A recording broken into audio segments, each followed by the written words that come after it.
Alright guys, it is Tuesday, and it seems like a good Tuesday to work on the Camaro a little bit. We're just going to be flushing the water out of the coolant system and putting a thermostat in and putting actual, legitimate coolant into the cooling system so that we don't have to worry about it freezing and then, well, pretty much having to rebuild the engine because water froze inside the engine block. So, oh man. Yeah, so, right now we only have water in here. Come on. Okay. You know, why you gotta be like this, huh? There we go. Yeah, so that's just water in there. I mean, you can't see it, but trust me, it's just water. So, luckily with the way that this engine is set up inside is the lowest point for the water to travel is at the lower radiator hose. So we don't actually have to, turn the engine on and have the rest of the water be pushed out. So that's the plus side. And yeah, gonna get on it. See you guys later. Okay, so we have all of the coolant drained out of the cooling system as well as the engine. And there's the old water mixed with coolant. And as you can see, I mean, it doesn't look pretty, but that's why we put water in there, not coolant in the first place, is to get all that dust and grime out of there before we put good coolant in there, and then realized, well, now we have to put more in because it's trash.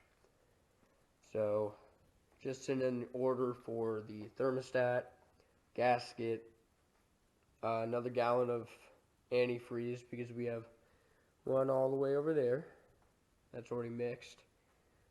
So now I'm just giving a little bit of time between, ordering and going to pick it up, because it takes about 30 minutes after they receive the order, you get that verification email. But yeah, there was one thing that happened that was like, you wouldn't believe unless you saw it. So obviously this car has been sitting here, well, not exactly here, but sitting around without running for a long time. Well, I mean, as long as I remember, So obviously stuff can gum up and do all that stuff. But there is a, let's see if I still have, okay, good. There is a plug. Let's see if I can get the camera pointed where it is. Possibly not. Might have to go underneath it more. Let's see. Right there, if you can see that. It's up right in the corner between the headers. There's that plug right there.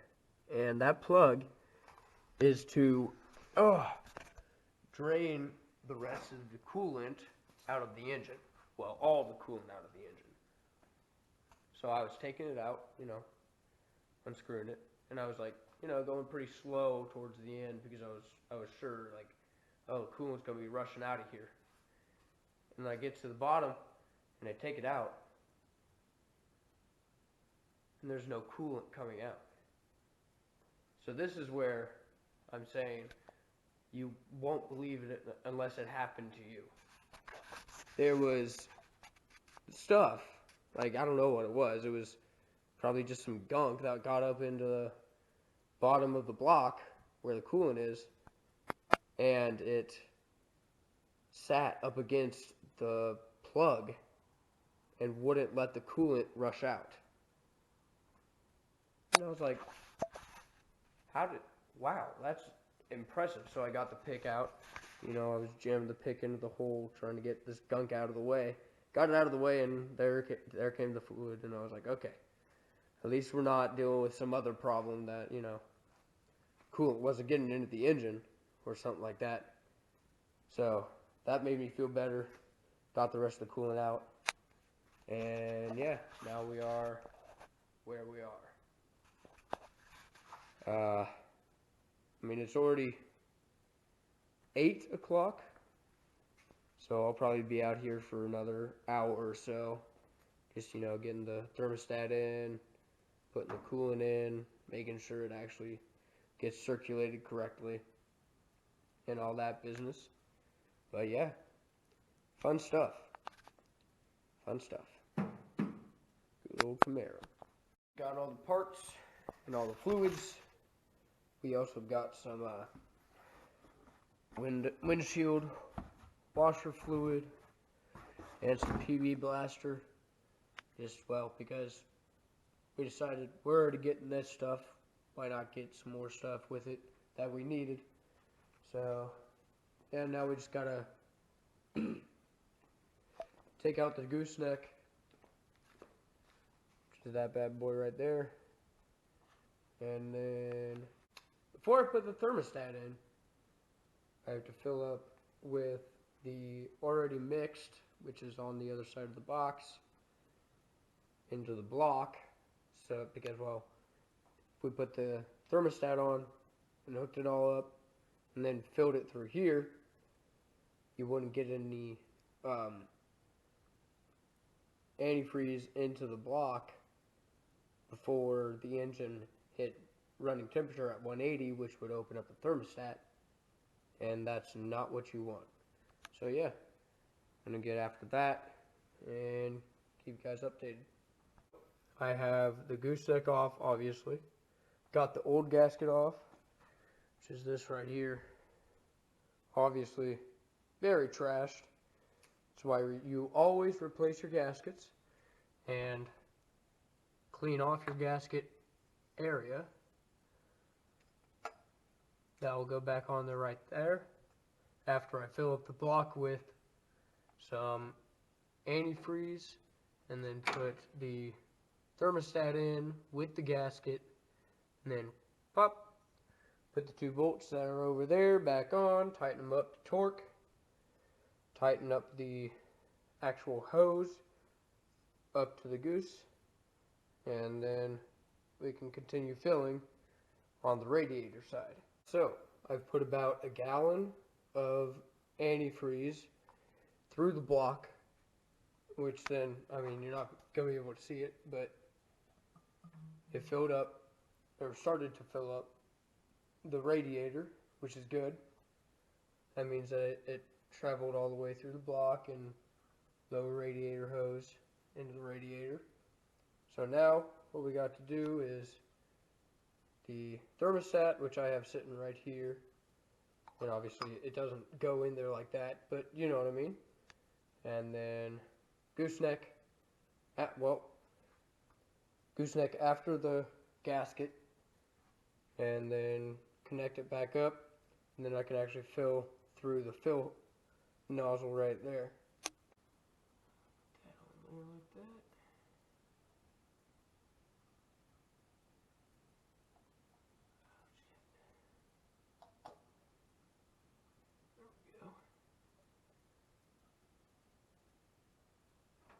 Okay,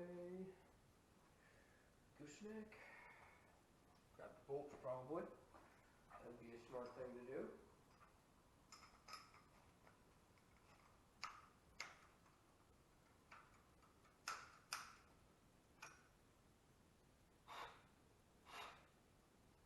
Gotta make sure everything's clean, don't want to contaminate the new coolant.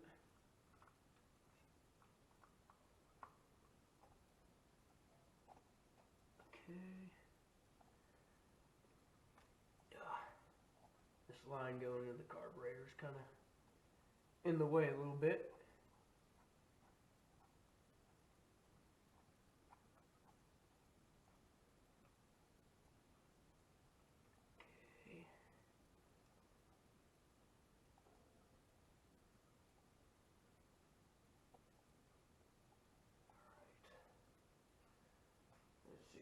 put that wrench?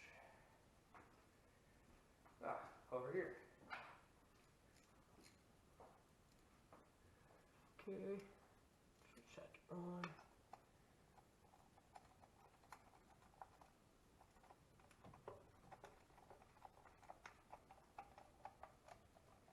As you want with every torque, just snug it down first. You don't want to go batshit crazy on one and then realize that your torque is uneven. So once you got them both tightened down, good thing is this torque spec is pretty low to where you can feel it. You know when you need to stop. Okay, so that's on. Now connect your hose back. You know, this is why I love old cars. It's very simple. Very, very simple.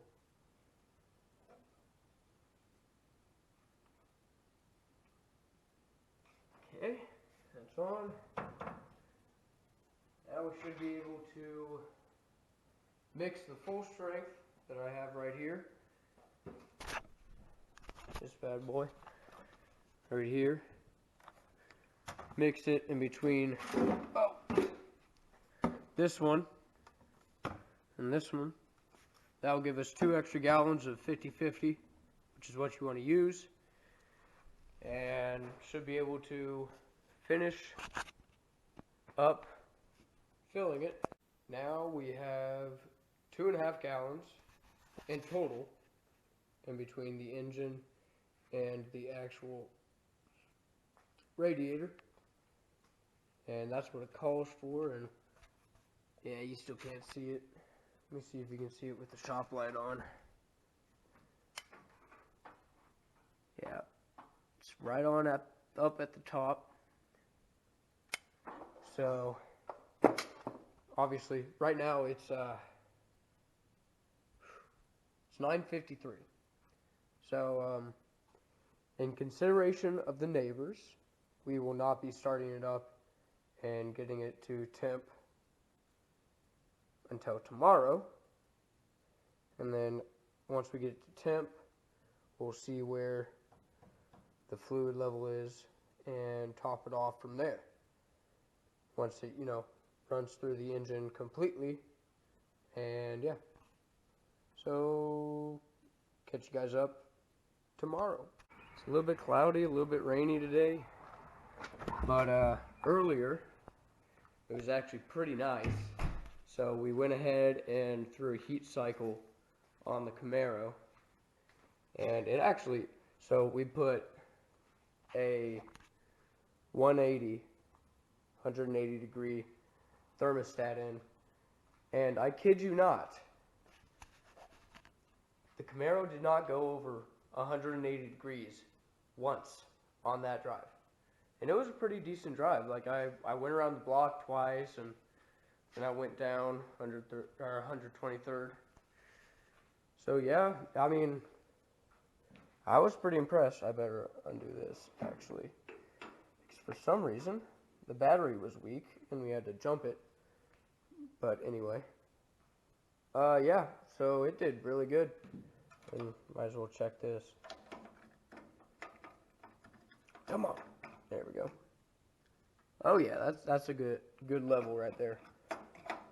So yeah, impressed with the thermostat that I put in. Did a good job. There is no leaking around the gasket, which is good. Engine is still a little bit warm. I mean, that's not a big deal. But yeah, one thing happened. So you guys probably remember a video a while back that I had to correct the back axle because it slipped on, well, both the driver and passenger. And yeah, it did it again. As you can see, the driver's side is pushed all the way to the back. And what's weird or different from last time is the passenger side doesn't seem that affected. I mean, it is a little bit. It's a little bit farther back, but yeah, I don't know. I'm thinking, I'm not sure 100% how this suspension is, you know, lined up, but at least on my truck, which is obviously a 99 Chevy, in the leaf spring, there's an alignment bolt that aligns all the springs and then aligns the axle on the center of the springs. So I'm thinking that's how this is set up, and in that case, then that alignment pin is just sheared off and allows the axle to slip back. So that will be actually the next project. Instead of figuring out and diagnosing the headlight doors that don't work.